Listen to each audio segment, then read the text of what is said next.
एगो पैदा बा भक्त भाव बता मैया संसार के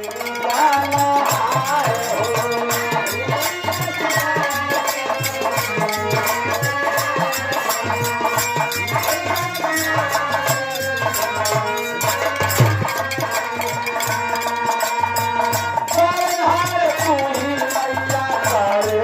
जाना आए हो।